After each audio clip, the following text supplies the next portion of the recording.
قرآن پڑھنے کے ساتھ ساتھ قرآن میں غور و فکر بھی کرنا چاہیے، جس کے بارے میں اللہ نے فرمایا کہ تفکر پیدا کر، تدبر پیدا کر۔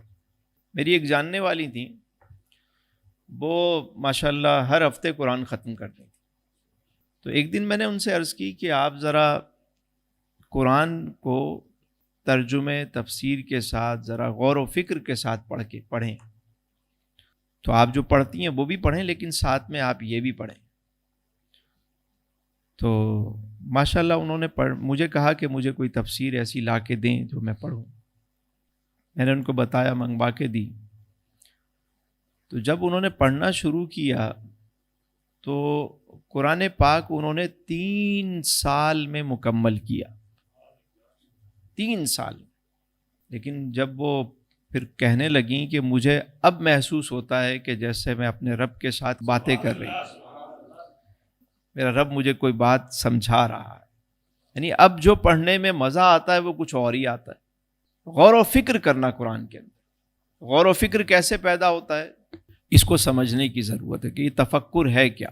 مثلا آپ نے ایک لقمہ کھایا، اب اس لقمے کے بارے میں آپ سوچنا شروع کرتے ہیں کہ یہ لقمہ کہاں سے چلا، کہاں بنا، کہاں اگا، کتنے پروسیس کے بعد کتنے ہاتھوں سے ہوتا ہوا میرا رزق جو ہے یہ مجھ تک پہنچا۔ اور پھر یہی نہیں پہنچا، اللہ نے آگے بھی ایک سسٹم لگایا ہوا ہے جو اسے ڈائجسٹ کرتا ہے۔ دیکھیں، انسان کی بنائی ہوئی جو چیزیں ہیں، یہ ڈائس کسی نے بنائی ہے نا، یہ انسان نے بنائی۔ انسان جو ہے وہ کثیر چیز سے قلیل چیز بناتا ہے۔ مثلا یہ لکڑی کا وزن کتنا ہوگا؟ 4-5 کلو ہوگا، لیکن اس کو بنانے والے نے اس سے زیادہ لکڑی رکھی ہوگی، تو پھر اس نے جو اب اس کی کٹائی کی، اس کو سیٹ کیا، تو کچھ ویسٹیج تو نکلی ہوگی نا اس میں سے۔ آپ جیسے وہ بناتے ہیں، کین بناتے ہیں، تو اس میں ویسٹیج جاتی ہے نا، یعنی مال زیادہ ہوتا ہے اس میں سے، فنش جو ہے کپڑا ہے بھائی 6-7 میٹر لیا، درزی کو دیا، اس نے آپ کو سیٹ کر کے دینا ہے، تو کچھ نہ کچھ تو اس میں سے ویسٹیج نکلے گی نا۔ انسان کے عمل میں وہ کثیر چیز سے قلیل چیز تیار کرتا ہے، لیکن میرا رب وہ ہے کہ جو صرف کن فرماتا ہے اور ہو جاتا ہے۔ اور اللہ تعالیٰ وہ ہے کہ وہ چاہے تو قلیل کو بھی کثیر کر دے، یہ اس کی قدرت ہے کہ تھوڑے میں برکت ڈال دے، زیادہ ہو جائے۔ اب دیکھیے، ایک بیج آپ نے بویا زمین میں، تو ایک بیج گیا نا، اس سے ایک پودا نکلا، پھر اس پہ 7 بالیاں آئیں، پھر ہر بالی میں 100 دانے ہیں، پھر اس سے آپ دیکھیے نظام قدرت دیکھیے۔ بیج تو ایک گیا تھا زمین میں، سٹا نکلا، پھر اس کے اندر بالیاں، پھر اس کے اندر کتنے دانے، پھر کتنے گندم کے دانے اس میں سے نکلے، پھر وہاں سے وہ چیز چلی، پھر کسان کے ہاتھ سے ہوتی ہوئی چکی پہ پہنچی، چکی سے گوداموں میں، گوداموں سے مارکیٹ میں، مارکیٹ سے ہوتے ہوتے یہ لقمہ آپ تک پہنچا۔ تو آپ کا رزق کہاں سے چلا اور کہاں تک پہنچا، جب آپ اس پہ غور و فکر کرتے ہیں تو آپ کے اندر کیا پیدا ہوتا ہے؟ تفکر پیدا ہوتا ہے۔ اسی طرح آپ نکلتے ہیں باہر، آپ آسمان کو دیکھتے ہیں، اللہ نے فرمایا الذی خلق 7 سماوات طباقا ما تری فی خلق الرحمن من تفاوت فارجع البصر هل تری من فطور۔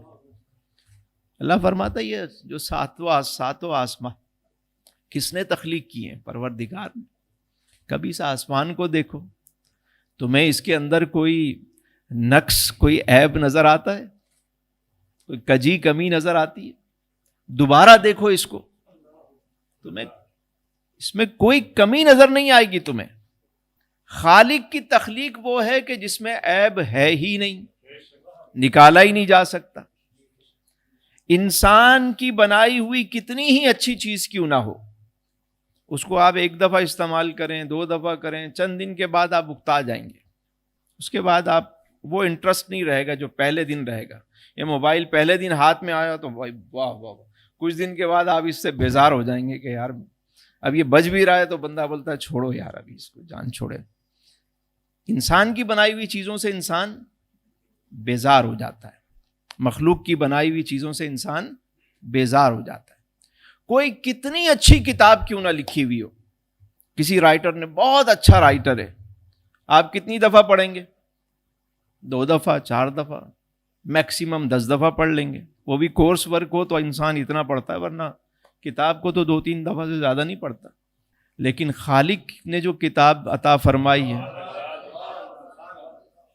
پڑھتا ہی جائے، پڑھتا ہی جائے، ہر دفعہ ایک نیا مزہ ملتا ہے۔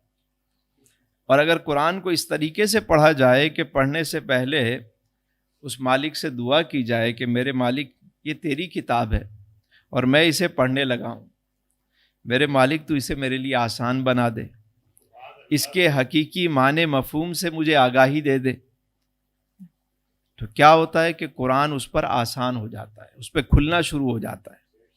اور جس کو خالق کی کتاب سمجھ آ گئی اسے پھر مخلوق کی کتابوں سے کوئی غرض نہیں رہتی۔ یہ ایک بڑے نکتے کی بات ہے۔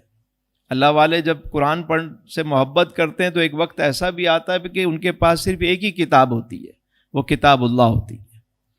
علامہ اقبال کے بارے میں آتا ہے کہ آخری عمر میں ساری کتابیں انہوں نے دے دی، ایک ہی کتاب تھی قرآن کریم، جو عاشقوں کی کتاب ہے، جو محبت والوں کی کتاب ہے، ایک کتاب۔ حضرت واصف علیہ رحمہ آخری عمر میں صرف قرآن کریم اپنے پاس رکھتے تھے۔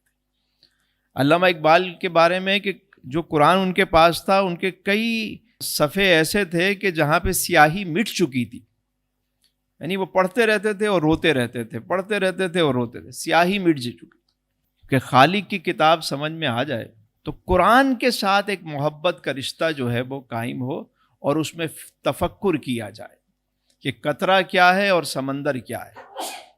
قطرہ اگر ویسے ہی ضائع ہو گیا تو وہ ضائع ہو جائے گا، قطرہ کہیں گر گیا وہ ضائع ہو جائے گا، لیکن یہ قطرہ اگر سمندر سے مل گیا تو پھر یہ قطرہ نہ رہا، سمندر ہو گیا۔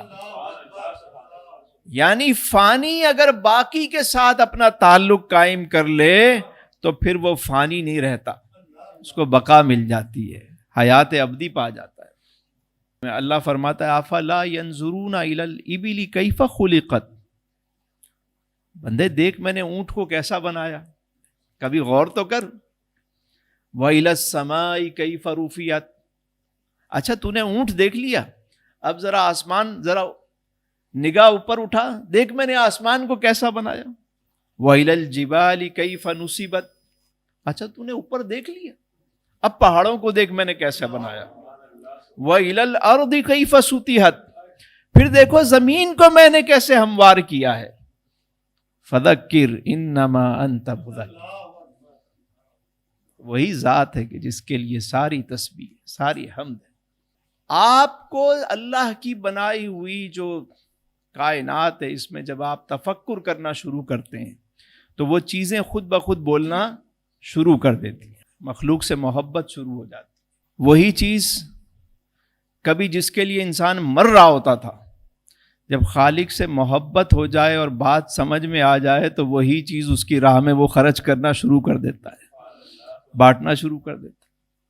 تو یہ محبت کے سودے ہیں۔ تو اس مہینے میں قرآن نازل ہوا، دوسرا تحفہ یہ ملا، اور قرآن کو پڑھنا اور اس کے ساتھ اپنے تعلق کو مضبوط کرنا چاہیے۔